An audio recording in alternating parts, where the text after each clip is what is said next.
The Cincinnati Reds dropped a very winnable series over the weekend with some real head scratchers of some moves. We're going to break down all of those, plus get you set for the Texas Rangers coming to town tonight. We've got all that for you on today's Locked On Reds.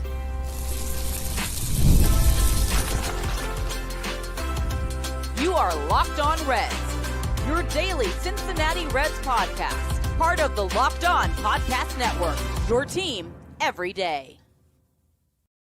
Welcome into Locked On Reds. My name is Jeff Carr. His name is Steve Offenbaker, and we are lifelong Cincinnati Reds fans. We've been podcasting about the Cincinnati Reds for a combined 14 seasons, and we are glad that you're alongside us here today. Thanks so much for making Locked On Reds your first listen, your second listen, however many listens of the day, and thank you to our everydayers out there. Big shout out to you as well. We are live today, which means questions, comments, your takes are a little bit later on in today's show. We will also get you set for the Reds' next chance to win a series. Well, it starts tonight with Brady Singer on the mound. And we are also going to break down a system that I came up with for grading or creating a point system, a scoreboard, if you will, for Terry Francona decisions, managerial decisions as a whole. But we will begin with this series loss and how frustrating it was, and maybe trying to pin down the most frustrating part of it on today's Locked On Reds podcast that is brought to you by FanDuel. Download the app today and create an account, and your first $5 win will get you $200 in bonus bets. That's FanDuel.com. All right, Steve, 2 out of 3 Reds take the series loss to begin the season. Kind of felt like the game that was really up in the air the most was opening day, but in both cases, we saw some managerial decisions that, well, they were head scratchers. They were real head scratchers. And listen, let me just start this off by saying this by no means is a fire Francona rant or a run Francona out of town. But I do have questions. Had a bunch of points already. I have questions about why in the world we saw Ian Jabot blow up a ninth inning potential win in a save situation. I have questions about the bullpen usage there and why he did what he did. He doubled down on it and basically said he was not going to run around and see if people approved of his decisions. He was not going to manage like a fan, his words. Otherwise, you'll be a fan, his words. And yet, there were so many better options available to him. He goes with Ian Jabot. We see the Reds go to the second game, and that was a game that we saw a preview, a glimpse of if the Reds play the right way, if they approach the game correctly, what they can be. We saw exact same score entering the ninth inning. We saw them play good defense. We saw correct usage of the bullpen. We saw Emilio get a save. We saw all of the things go right. And then we get to the third game of the series, the rubber match, and against a pitcher that can be very, very good in Robbie. And then we see Tito do some head scratcher things again. And we see a breakdown. We see a breakdown in the defense. We see a breakdown in the base running. We see the return of the toot plan. We see errors on what I'm just going to call it what it is, a lackadaisical, unmotivated throw by Elly de la Cruz. He took a play off, and it cost the Reds. And you look at all of these things, and everybody is up in arms saying, same old, same old. It's the same old Reds. I thought this is what they were supposed to fix. And I get where that frustration comes from. I'm a little concerned at some of the things we saw. And I understand it's going to take Tito some time to maybe break some of the old habits. We'll see them show up from time to time. And I thought what he had to say about the mental lapses in game 3 was pretty on point. He's like, we're not going to scream and yell at these guys. Yeah. We're going to pull them aside. We're going to tell them what we think should have happened in an effort for it to not happen again. So I get that. But he did other things in that last game, Jeff. For example, a rally is on. You've got a right-handed pitcher on the mound, 2 lefties on the bench in Friedel and Fraley, and you let Santiago Espinal bat, which ends up grounding to short. That terrible base running decision by Hurtubise to instead of getting a run, you get a double play. Complete breakdown. But I don't understand why, with those 2 lefties on the bench, Santiago Espinal is even batting in that inning. Yeah, and I think that's been the common thread through this first series were decisions that we didn't see coming. Like we have been talking about all off season that Tito is going to be different. We're going to see a much more well-managed game on a regular basis.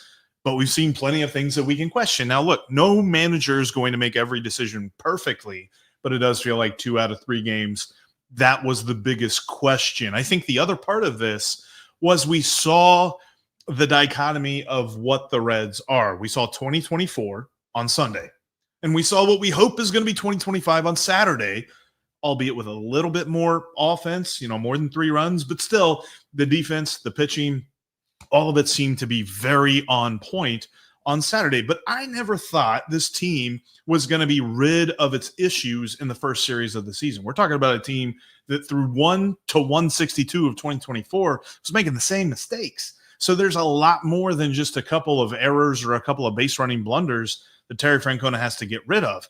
But it is the lineup choices. And the odd thing, and I don't think it was as big of a deal as it was the in-game managing, but the odd thing that the lineup was different on Sunday, the top 4, it felt like during spring training, Terry Francona made a point to say that the top 4 was going to be pretty static, and it wasn't. Third game of the year, he already switched it up, and you split up McLain, you split up Elly. I don't know if there was a little bit of overthinking. Maybe he manages against himself a little bit, and he's just getting ahead of himself, and he needs to get into a groove. But that did feel like the overriding issue to me. The other thing that really got to me, and I think this is why everyone lost their minds in Reds country collectively on Sunday, is that we talked a lot about how the Reds need to be detail-oriented, need to get the little things right. But they were getting big things wrong on Sunday. A big thing, the kind of stuff that it doesn't matter how good you are at the little things if you can't get this stuff right. Like you mentioned, the errors and the base running blunders. The base running blunder to me was the biggest play of the game because you had second and third with 1 out. And then, yes, it was a ground ball, but both those runners got to stay still because even if Jacob Hurtubise, who ends up getting tagged out for the out number 2, and then they throw it to first to get Espinal for out number 3, if Hurtubise were to have stood still on second, then Blake Dunn is dead to rights at home, because he was running on contact too. It felt like a contact play with less than 2 outs, but I just don't think you can do that on a regular basis with this team, especially when you've got 2 guys who are your reserves, who are your bench players that are on base. There's a couple things there. With Hurtubise, I understand what you're saying. He kind of had to go because Dunn went. Yeah. But also, Hurtubise didn't have to run into the tag. He could have stopped and made it take forced longer. a decision, Yeah. either a tag or a throw, but not the double play, so that run would have counted.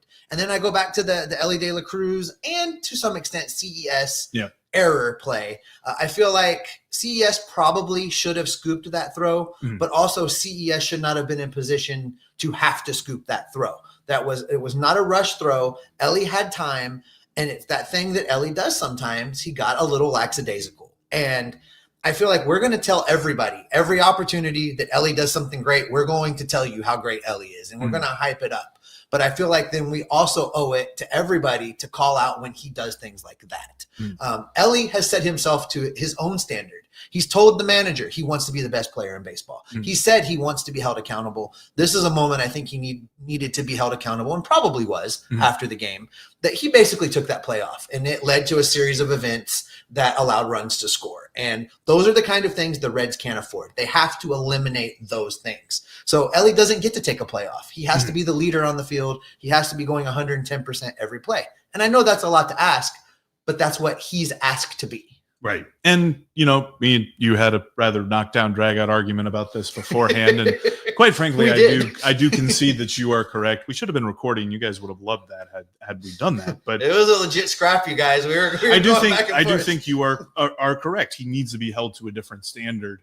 But I just kind of want to look at this and understand that second full season of his career, still going to see some things like this. I understand where the frustration comes from with these plays, and he cannot make them. That's not something I can say that this is, yes, we want to see this, but I'm also not going to begrudge him as heavily as some have. And certainly we're not moving him off of shortstop. That's just not happening. But I know this, Steve, there's something about this, because we said preseason or off-season, preseason, all the seasons, that Terry Francona is going to add 5 wins to this ball club. And as of right now, it kind of feels like he's taken 2 away, but we got to really come through with a point system here, because there's no such thing as manager war. We're going to do that coming up next. Baseball season is back, and the tournament's heading for the Final Four. All the great stuff is happening, so you got to head on over to FanDuel because they've got a lot of great stuff for you where it comes to some different lines on the tournament, lines on baseball. Every day you're going to get prop bets on who can hit a home run, who's going to steal a base, who's going to steal two in the case of Elly. But there's also still the division lines. They've actually moved a little bit away, get a little bit more value out of the Reds if you take them, plus 480 to win the NL Central. I think I still like that. I get it. Slow start.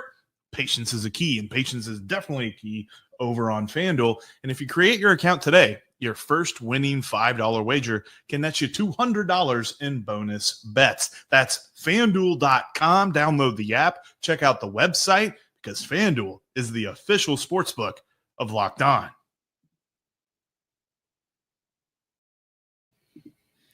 Make sure you are subscribed. That way you don't miss any of the great Reds content we have coming for you all season long. We're going to be live on Mondays. This is going to try and be the thing we do, recapping the weekend, getting you set for the week. Don't forget to tune in after each and every game for the postcast with Tim Daniel. And then we've got extra stuff for you all along the way. If you're subscribed, click that notification bell, subscribe in the audio feed. You won't miss any of it. All right, Jeff. Manager war. I'm sure there's a thing. There's not quite a thing. This is not a point system we've ever used. But also, given the fact that I feel like Tito Francona's decisions weighed heavily in both losses, we need to find a way to hold some accountability for that. Now, don't get me wrong. I still think over 162, he's going to lead to more wins than, say, David Bell would have. I agree. But these first two losses, I feel like he owns a piece of both of those. And he's had a couple of decisions that I think we need to kind of qualify because where we always talk about, players with certain amounts of WAR are like all-stars or they're bona fide starters or they're bench players, whatever. I think that there are certain decisions that have more of an impact, and there's certain decisions that are a little bit luck, and we need to sort of quantify for that because whenever we're trying to evaluate a manager, it's very easy to say, well, I disagree with what he decided. But if we give it a little bit of a context, I think we can add to that and make it a little bit more of an intelligent conversation, or at least baseball intelligent, which is an altogether different intelligence. So with that being said, I think that there are a couple of things we can do. A decision that he should have made, an obvious choice that works out. That is a point, right? Because that you make the right decision and the right thing happens, you get a full point for that. You make the wrong decision, but you get lucky and it works out. If Ian Jabot would have saved on opening day, I'm giving him a half a point, not a whole point, because it wasn't the right decision, but it works out in the end because there's a converse to that. The wrong decision that does not work is minus one whole point. And then the right decision that you're bad luck and, you pick the right guy, but the wrong thing happens, that's minus 0.5. And this is mostly just with roster decisions. The lineup bit of this, we'll have to kind of play around with this. And this is an early version of this. Remember, we came up with a statistic for relief pitchers in the offseason. We're just coming up with stats this year. This is the year of Locked On Reds original stats or something. But I kind of feel like this. I've been thinking about this all weekend, and I feel like this is a accurate scoreboard for how things should go. Yeah, and opinions are going to vary, right? Because I look at the Ian Jabot decision, it was the wrong decision, and the bad thing happened, right? Yeah. And you're losing a point in this scenario. And then I look at Sunday's game and him letting let's go back further. Let's go back to using Jacob Hurtubise, where he used Jacob Hurtubise. I think that was the wrong call, and the right thing happened because he got on base. Heck of an at bat. Yeah, but he got on base. Fraley and Friedel. Yeah. But then you get to Santiago Espinal, and not pinch hitting there is the wrong call. And then the bad thing happened because it ended up being a double play with Hurtubise and all of the things. So I think he loses 1.5 points there because of the way it goes down. So I don't want this to come off like it's all right, 3 games in, the honeymoon's over, let's batch Tito where we've had it. I'm not there. Yeah. I'm just a little puzzled because there is a feel, and I think Brixton 1 here has a good even keel thought here as far as Tito goes. He thinks Tito is just basing spring training for things, giving players a chance to kind of establish themselves, and then he'll kind of sort it out from there. Yeah. And, I had a conversation with somebody close to the team today that kind of said the same thing. Yeah. That, some of this is just kind of seeing what you got, waiting for guys like Austin Hayes to get back, and then really kind of doing what you're going to do. But right now, you're just trying to get through and see what you have to work with. And I can understand that if that's what he's doing. It's obviously not what he's saying, because he doubled down on Ian Jabot, right? He doubled down on that decision. But for me, if that's what he's doing, I can live with that as long as they survive April somewhere around 500 baseball. My only counterpoint is I don't begrudge him doubling down. I don't begrudge him saying, yes, I made the right decision for me. I don't want him waffling after the fact, because if he's waffling after the fact, he's going to be waffling in the next game too. And I'm glad of what he said. That doesn't mean that we're still not going to disagree. That's for sure.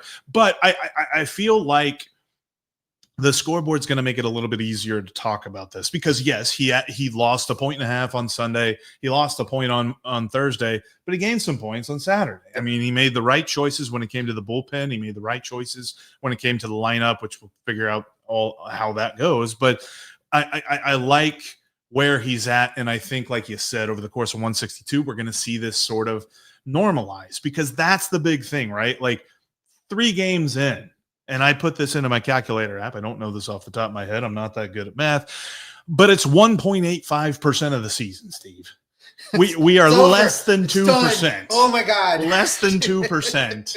I mean, that's not even 2% milk, which the other 98%, I don't know what it is. Anyway, when it comes to where we're at in the season, we've seen things that have our eyebrows raised, but overall, I am not concerned.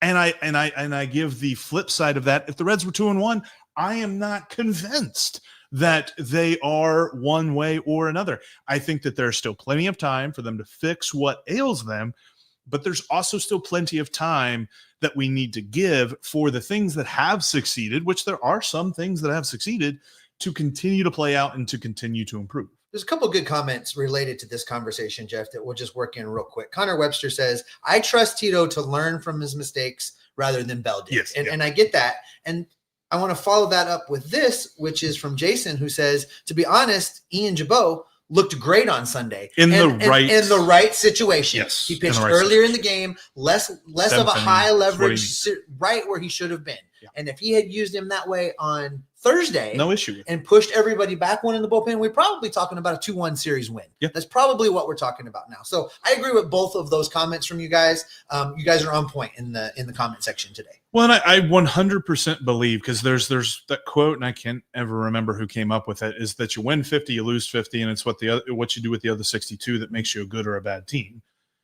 I feel like we saw all 3 of those in this series. Sunday was the game you lose. There's nothing you could do about it. And people are going to say, well, of course you could do about it. You could make errors and base running mistakes, but sometimes you just lose. Saturday was a game you just win because you got it. You got exactly what you need to get that win.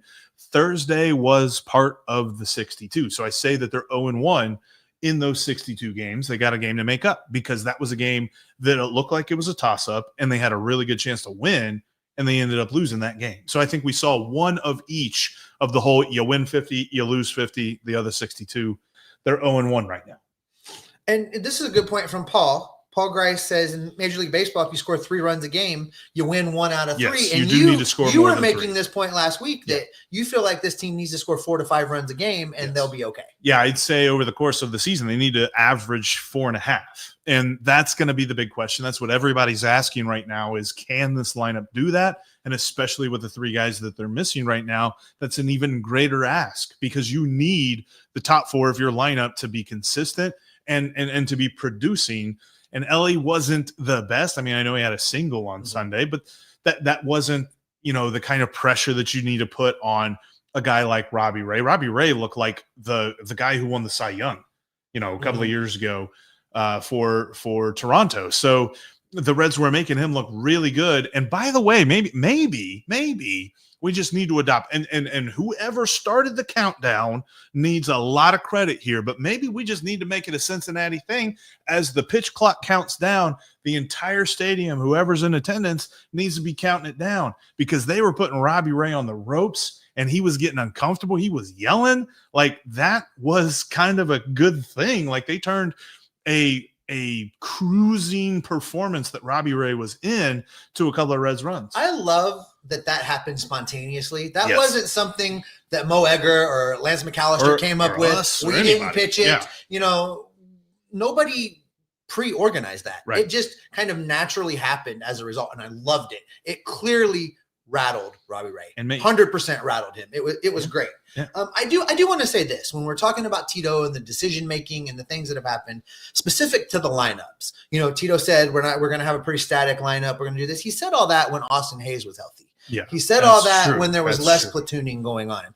So I think once Tyler Stevenson comes back, I think once Austin Hayes comes back, and there's a little bit more of an opportunity to have a more set lineup, we may see that. And in the meantime, I hope that CES and a couple other guys demonstrate an ability to be higher in the lineup, and maybe your 1 through 5 become static with piggybacking Hayes and CES, because CES is hitting the ball hard. And I know he had a couple wonky swings during some at-bats on Sunday. One, and the one that I'm specifically remembering is the one he swung at that was up in his eyes, but he had kind of committed already. It was either a check swing strike or just maybe you get lucky and try and hit it. And he chose to continue that swing. He's a gambler for sure. We saw that a couple of different times. But I know they've got plenty of opportunities these next couple of days against the Texas Rangers. We're going to break down that series coming up next.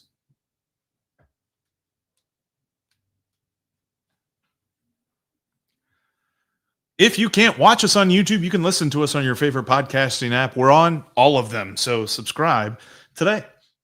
All right, Steve, we got 3 against the Rangers. The Rangers had a weird season last year coming off their World Series win. A lot of injuries, and they didn't have much of their pitching staff. It was kind of a patchwork for them for a long time, and their lineup never really got going. So when you look at what they did last season, they're on a bounce-back trail, and they look pretty good in their opening series. I think it's going to be interesting to see how this Reds pitching staff, especially that we will see Brady Singer and Carson Spires in game 1 and 2, how do they handle the veteran presence that you get out of Corey Seager, Marcus Semien, and the power that you get from Adolis Garcia? I'm really kind of excited about especially this first game, tonight's game down at Great American Ballpark. We're going to be there. If y'all are coming out, come say hi to us. You know where to find us. We're in our spot. But you look at this game tonight, and we get the debut of Brady Singer. We get to see why the Reds felt it was important to trade Jonathan India and bring in somebody to help stabilize this rotation. My hope is that Singer goes out there and does what he does, gives them 6 innings, maybe even gets into a 7th inning if he's pitch efficient. That would be good. And just kind of helps being a stabilizing factor with this rotation.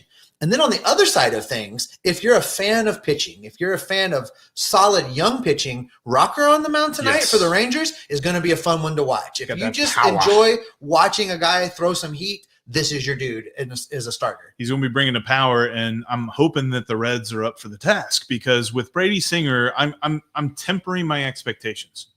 I think that he is a consistent arm. He is somebody that the Reds can trust. But I'm expecting more of a Bronson Arroyo type performance in a 4 to a 4.5 ERA, a little bit more normal. We're not going to see like that shutdown under 2.5 ERA type stuff with all the strikeouts in the world. But I think we're going to see some consistent baseball out of him. The biggest thing to worry about is that he likes to get his outs through fly balls. So what does that do? How does the ball carry tonight? It's going to be a cold night.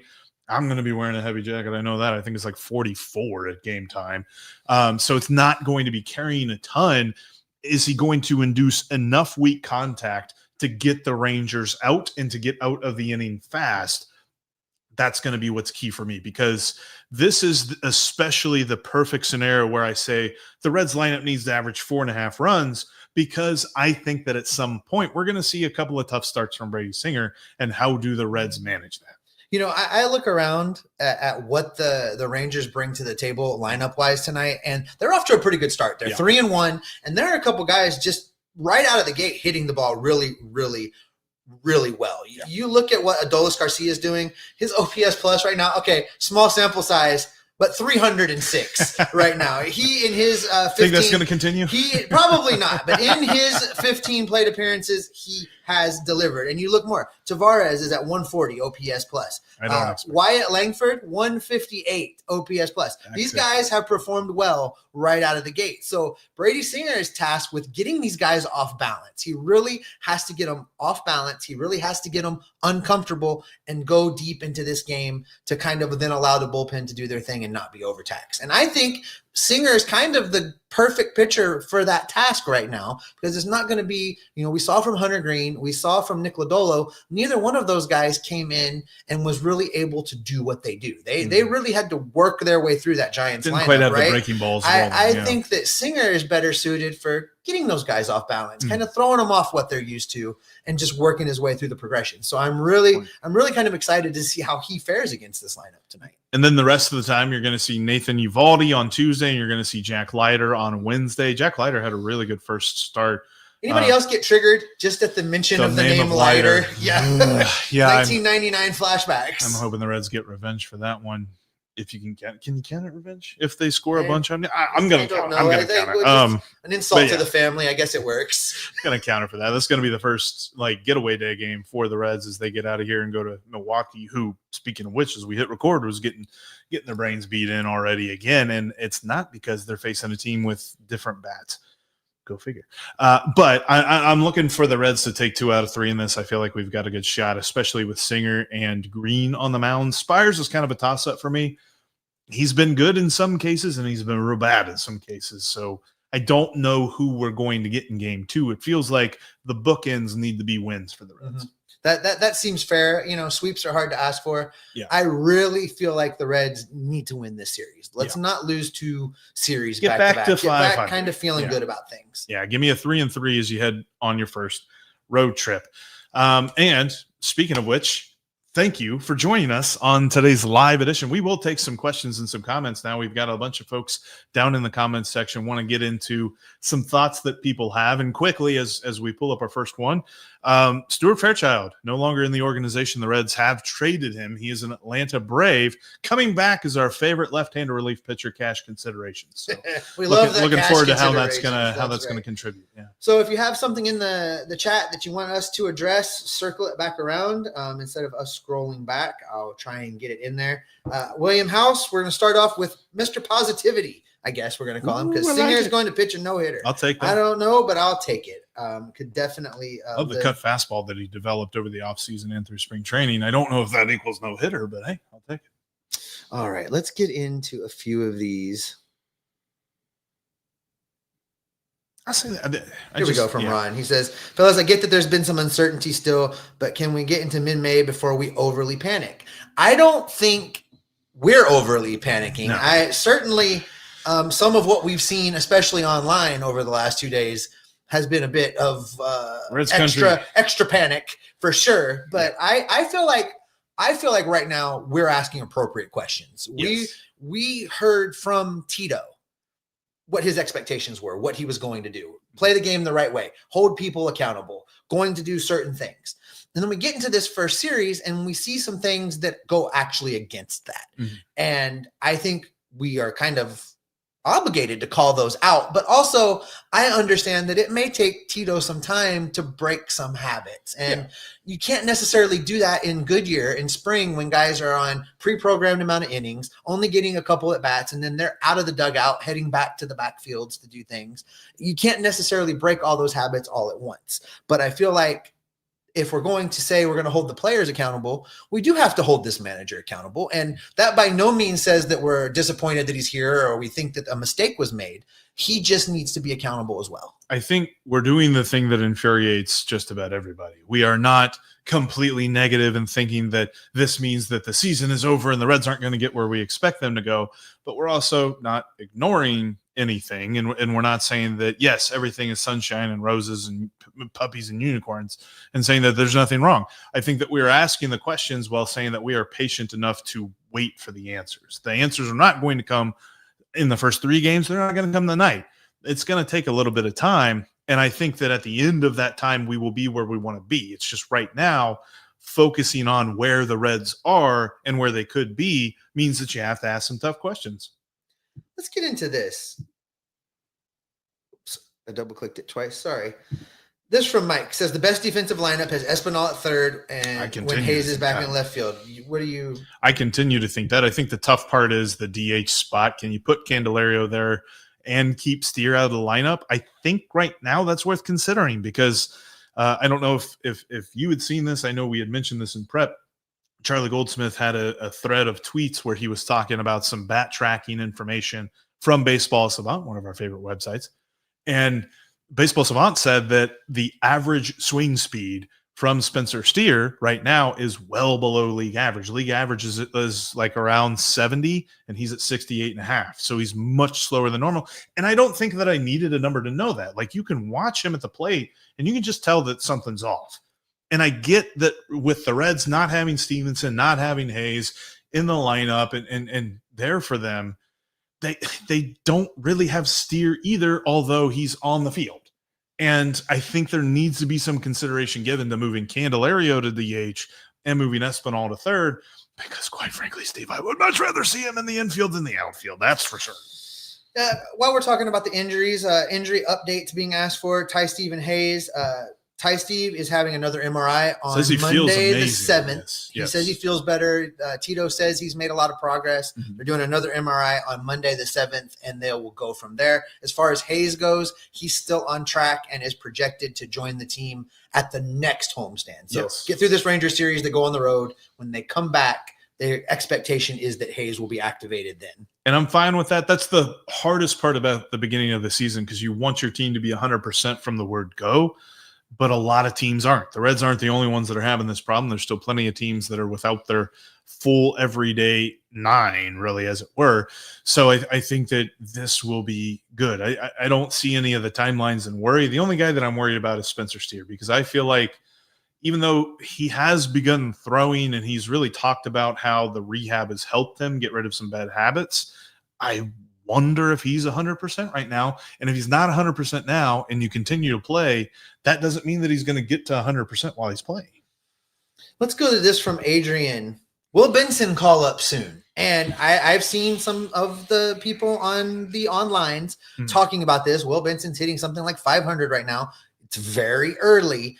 And I ask you, what has changed in, I don't know, the 3 games the Reds have played that you would be willing to send somebody down or cut somebody and bring up Will Benson? For me, nothing has changed. He should be hitting 500 in Louisville. He's had 2 seasons of major league pitching. He should go down there and rip them apart.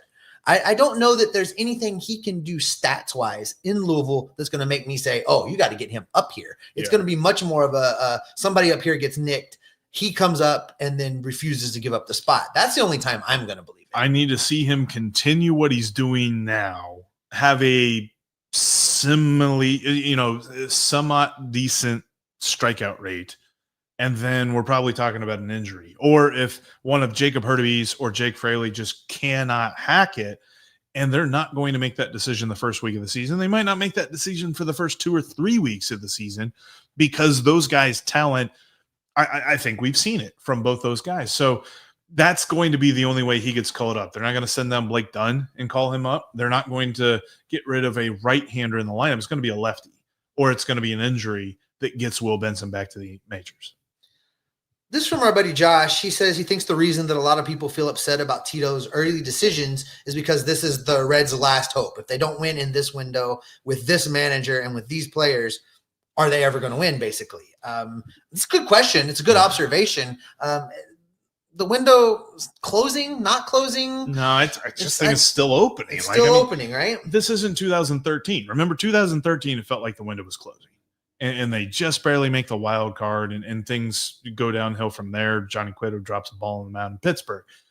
I don't think that's where the Reds are. However, I do think there is a lot of pressure being put right now on where the Reds are, because the Reds refuse to add any big-time contracts or big-time players, and they haven't extended anybody. So as of right now, the rookie contracts of these guys is the window.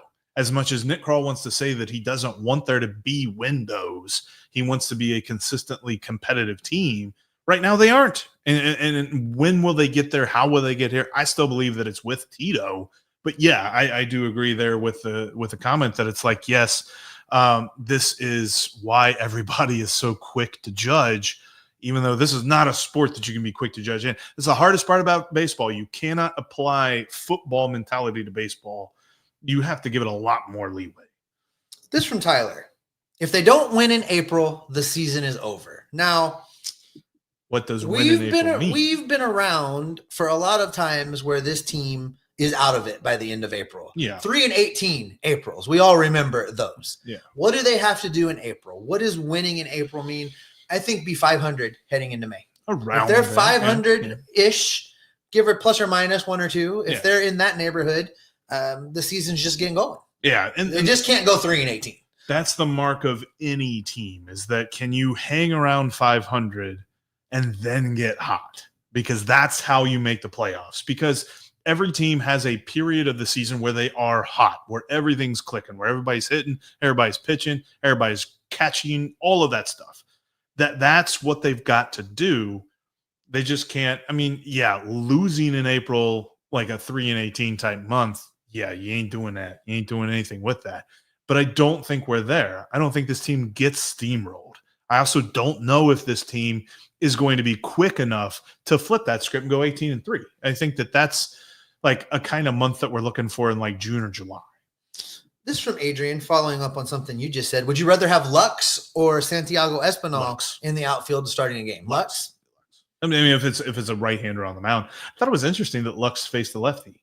I mean, he still got a hit against the lefty, but I thought it was interesting that he faced the lefty there. And in the outfield, I guess they had just decided that Friedel was getting a day off. Yeah. And that was just the way that it was going to be. Yeah. Because if you look at their career splits, TJ Friedel has been much better against left-handed pitching than Gavin Lux has been against left-handed pitching. So by the numbers, which Tito is not always going to follow, by the numbers, Friedel is your choice there. Yes, and I guess that's the case for it, and that's why Hurtubise was first off the bench, that they were giving both those guys a day off. And make no mistake about it, there's a lot of people that are just like, third game of the season, why are you giving somebody a day off? They've been playing all through spring training too, and they don't play 75%. They don't play 50%, especially TJ Friedel. We know that he's on the field. He's going 150%, no matter what type of situation it is. So these guys aren't starting from like 100% on day one as far as like energy goes. Like, you think about like MLB The Show, somebody's got like an energy meter. It's not like completely 1000% full on opening day. So this Sunday game, I understood why some guys got some days off, but it seemed like a lot of guys got a day off in that case, because we should have seen Friedel or Fraley off the bench there late in the game. No, absolutely. I really would love to be a fly on the wall in Tito's office when some of these discussions are happening with the coaching staff in certain situations. Because I know that to some extent they map this out and have an idea of who's available and who's not in the game. And I just can't imagine that they went into that game saying, no, regardless of situation, those two dudes are sitting today. We're not going to see Friedel. We're not going to see Fraley. And we'll just ride with what we got. I can't believe that would be something that happened. So the only thing I can think of, he's just got a deeper connection to the force, and we just don't understand. Oh my goodness. But we'll get there. We'll get there. You know, optimistic John says, we always say it's early until it's not.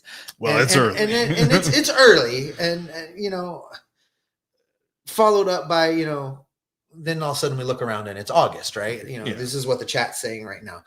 I think we need to try and not push the panic button. I think we need to try. Don't even take the cover off. Deep breath. You've been spelling the word relax for the last 2 days as you've walked around here. So I get where you're coming from. And I think there's a tendency to believe that when someone preaches patience or someone says relax, that means that they are ignoring the issues. And so that's not what we wanted to do. I mean, there's issues with this team. That's why you go 1-2 in a series. You have issues, but it's still far, far, far too early. And there's going to be people that disagree with that no matter what. I remember seeing some folks asking in spring training, when can you start worrying? And it's just like, guys, give it a minute. This from our buddy Josh. He says that we touched on this a little bit already, but do we think that there needs to be a roster move and Spencer Steer just needs to be allowed to heal? He's clearly not 100%. We did hear from Charlie Goldsmith that with bat speed measurements, Spencer Steer's bat Not speed great. is down right now. I pitched a hypothetical to you. I'm going to pitch it again now that we're live here and the chat can react to it also. But what I asked you earlier was when Tyler Stevenson comes back, would it make sense to put Spencer Steer on the IL, make Tyler the DH the rest of until Austin Hayes is back as well, or until they're both back, and then have Trevino and Hayes Wins hang around? I can see that because you're just doing one for one. Then you're putting Steer on the IL and activating Stevenson. I think that there's also a case to be made because I think that Hayes is going to beat Stevenson back. When Hayes returns, Hayes is your everyday left fielder, and then you platoon Lux and Espinal at third, and you Candelario to DH. And Candelario to DH because then you don't have to worry about Steer DHing. But I agree with Josh's point and the whole point in general of I think we need to revisit Steer's health. There's something there. I don't think that this is Spencer Steer, because he's just looked slow and he's just not looked like a guy that is able to contribute what he would normally want to contribute to the team. How about this from Tyler? Steer looks bad again tonight, goes 0 for 4. Steer goes to the DL and Benson comes up to the bigs. I don't know that Benson for Steer is the move. No, because then you're saying Benson's going to play every day. Yeah, I don't see that. I don't see that's the. It's got to be an everyday solution. It can't be Benson. There's nobody in AAA right now that's better than Steer, because if there was, they would be up on opening day and Steer would have been on the IL. I like some positivity here. Josh Knight says we're really just 2 bad innings away from being 3-0 right now. Played a lot of good baseball and came up short. Excited to see more of what this team can do when it's healthy. This is true. We're making judgments on a incomplete project. This team is not what it is yet. There's reinforcements, help coming. But that being said, I think some of the questions we're asking are relevant based on the guys making the decisions. Well, and we are in the worst sports city in America when it comes to patience and early season successes and failures, because the Bengals have taught us that it gets real frustrating real quick. And honestly, the Reds through the David Bell era have taught us that, well, they've not been good starters. And so can you just be a 500 ball club? We're not asking you to start the season on an 18-game winning streak or a 10-game winning streak. Just want to see some 500 ball and you win tonight. And I think a lot of people start to feel that way. There's a lot about this team that is still a feeling out process. Brand new manager. He's not going to learn the tense reactions and the stress reactions of his players in spring training. You just can't. You cannot simulate that sort of a scenario in Arizona. You have to learn it here in the regular season. And that's where the frustration really comes from me as a fan, because you can't jump in and just be like, well, how did you make that horrible decision without understanding he's still learning his personnel? This is an interesting thought, because you and I talked about this a little bit, just wandering around the ballpark. But this from Optimistic John. He says Tito should have done everything he could to win on opening day. Fans waited for this day. It just means a lot in Cincinnati. I said to you as we were walking around that I feel like in Cincinnati, and this is kind of a big swing statement by me, but in Cincinnati, because opening day is always followed by an off day, because you don't really have to pay any attention to who's rested, who's not, whatever, you should manage game 1 of the season almost like game 7 of the World Series. You need to win that game. You need to do whatever you can to win that game and put players in the best position possible to be successful. And I feel like that's where they came up short on Thursday. And especially when you've got guys on the bullpen bench like Sam Maul and Taylor Rogers and those guys that were ready to go. And I think Tito said after the game that Emilio Pagan will close more often than not, but he had just used him earlier in the game. It's like, well, that's where you flip Jabot and Pagan. You would put Jabot early. I know there's definitely a lot to think about there, but I'm kind of with you. And I have a hard time arguing that point, because the vibes were immaculate and then the vibes were flat almost immediately. From Adrian, do we see a trade sooner or later to help the outfield? Nothing's going to happen with the outfield until Austin Hayes gets back and they see what they've got. Yes. And I think that's going to be the answer, that if you were to ask that question to Nick Krall right now, I think that's what he would say. We still don't know what we have. We need to get Austin Hayes back. You know, I hate the answer of we'll get better through guys coming off the injured list, but they say that all the time. They say that all the time. Yeah. But in this case, I think that's true. They need to wait and see how this looks once Austin Hayes comes back. Well, especially now, like I think I saw that the Orioles are listening to offers on Ryan Mountcastle. Well, then I would ask, why? Why are you putting it out there? Why is it being leaked that a team is listening to offers on a guy not even a week into the season? That's where you've got to be a little bit cautious about that sort of thing.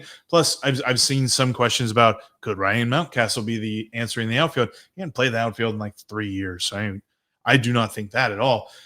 But I don't know that a deal gets done before May, and I really don't think it's May. I think it's like June or July, if that.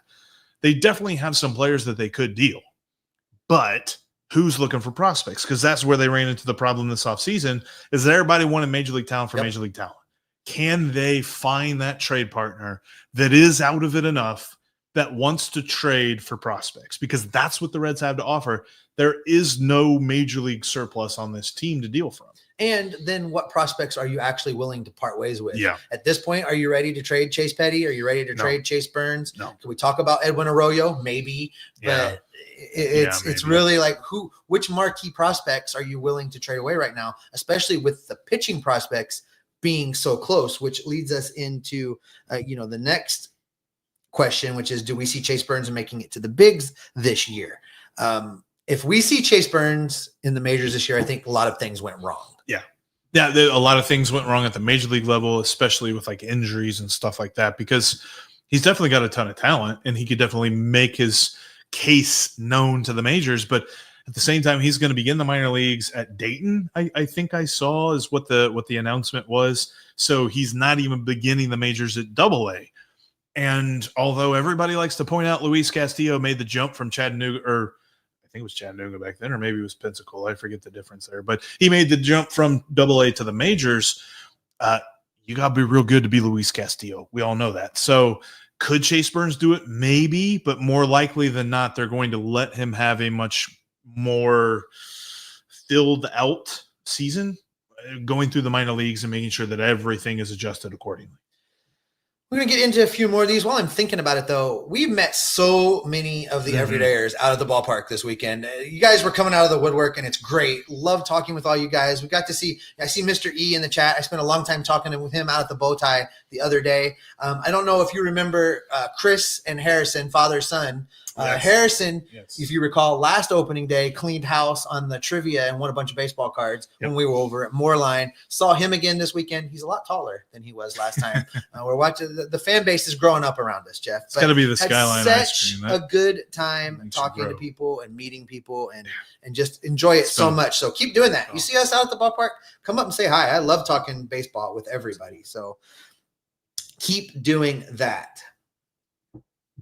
Mr. E, here he is in the chat. Let's give it a week and see what's what here and what we have in Louisville. It's too early to be talking about any changes really with what's going on in Louisville. And I know that we said this in the offseason, so a couple of games in Louisville does not change our demeanor on Will Benson. Like, it's going to be rather hard for him to prove. Yeah, there's nothing for me that he could do in AAA that would make me say he needs to call up right now, because he should be annihilating AAA pitching. It's a lot about maintaining the performance that we're seeing and just being healthy and ready to go whenever he gets the call. Because that's been the biggest problem with Noelvi Marte, is that in the Dominican Winter League, in spring training, and all of those things, he has performed badly.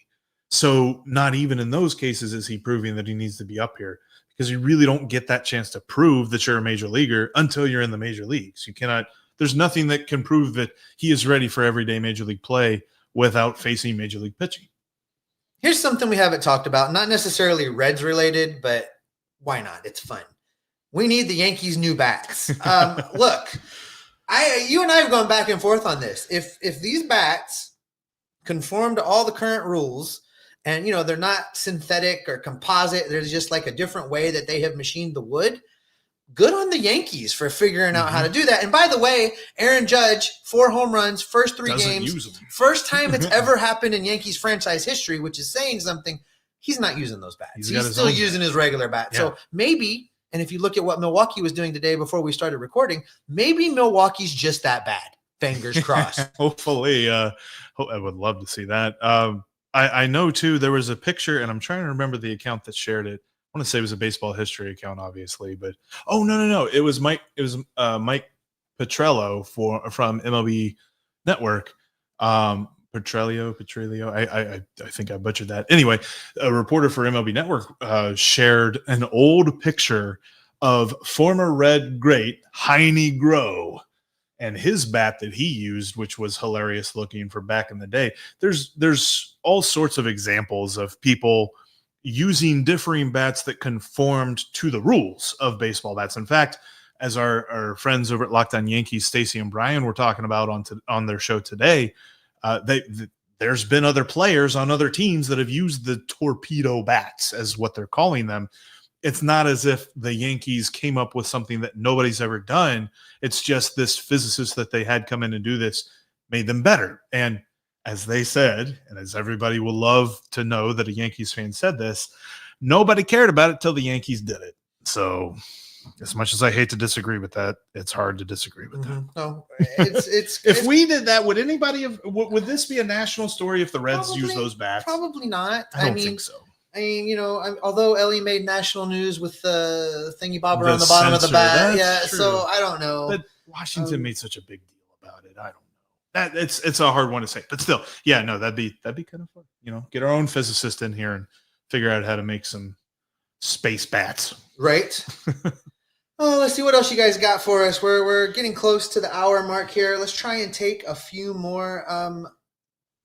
Looking through this from Josh. How do we re-sign Matty Ice and EDLC a GoFundMe?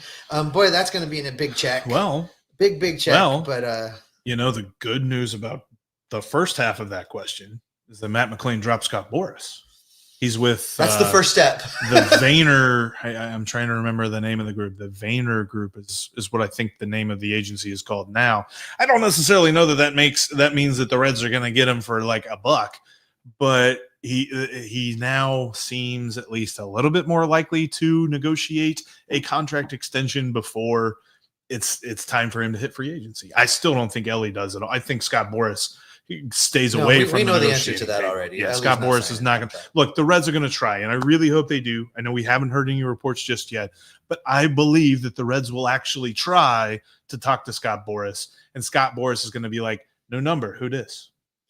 This is from Chuck Hamilton. TJ Friedl hits lefties better than righties. Why is he not in the lineup against left-handed pitching? He should be. He should be. It's Locked On Reds position. He should play every day. He should play. That had to be, Chuck. That's what we were saying with the line. It had to be just we're going to start guys slow. We're going to measure the amount they're playing in March, April when it's cold and crappy in Cincinnati, and try to get guys to where they're not nicked heading into the good days. That's the only thing that I can figure. It's the only thing that makes sense, because again, if you look at Lux versus Friedl, it just made more sense to have Friedl in the lineup. And then there's also the answer that we did not give whenever we were questioning some of his decisions, but I still believe this is the case. Tito knows what he's doing. He's done this before. He knows how to build a winning team. And as much as some of these decisions have been a little bit head scratching, Dude's got a ring with Boston and was really close to having a ring with Cleveland for a reason. John Park says he still likes Elly in the outfield. His bat would be great and his defense would be outstanding, mostly because of his arm. Yeah, I worry about him crashing into the wall often. I will say this. That's a conversation for another offseason. He's not moving to the outfield this year. Mm-mm. It's not going to happen no matter how the outfield situation plays out this year. Elly's not moving off his shortstop. Let me ask you this, because I think our position on this past offseason even was, if Edwin Arroyo pushes him, we could see him change positions. I think I might be changing my tune on that. Like, I don't know, unless it's something that Elly himself proves that he needs to move somewhere else. I don't know that there's a reason to move him. I don't know what that looks like. What does Edwin Arroyo do to push him? Yeah. Because he's clearly not going to come up to the bigs and hit better than him. No. So I don't know what you do. And some of it, like you said, is what does Elly want to do? Because the last thing the Reds want to do is move him someplace he doesn't want to move and really tick him off. So and the last time somebody asked him, he said, "I'm a shortstop." Sometimes the right answer should just leave well enough alone. Yeah. That's what I'm saying. Yeah. And the Reds move plenty of people to plenty of different positions as it is. All right, Jeff, I think that is probably a good spot to go ahead and wrap it up. We got to get ready to go to the ballpark here pretty soon. If you're down at GABP tonight, come find us. We'll probably be in the bow tie area. We'd love to talk Reds baseball with you. And then immediately after the game, Tim Daniel has you on the Locked On Reds postcast. He will go over with you what we just witnessed, hopefully a series game 1 victory, because I don't know if you saw this, by the way, before we get out of here, but a stat that came out on the socials, and I can't remember who said, maybe it was Charlie Goldsmith. I'm not sure who to cite this to, but the Reds in the last 32 series where they've lost game 1 have lost the series. The last 32, 33, somewhere in that range. That stat came out today on social media. I think it was from Charlie Goldsmith, but that goes all the way back for at least a year. I think to 2023. Bummer. But they lose the first game of the series, they lose the series. Oof, that's a bummer. And on that bombshell, it's definitely time to get out of here. Get us out of here. Thank you so much for checking out today's live Locked On Reds. Like we said, we're going to be live every Monday afternoon. It might be 3. We might be changing that every so often, but it's going to be Monday afternoon. We will be live taking your comments, your questions, and talking about the weekend before, the week ahead, and everything Reds, because we will be Locked On Reds every single day. It was pretty smooth. You almost fell off your chair when you. This chair it's not as comfortable as my desk chair, but I'm not carrying my desk chair up. That just sounds. That's too much.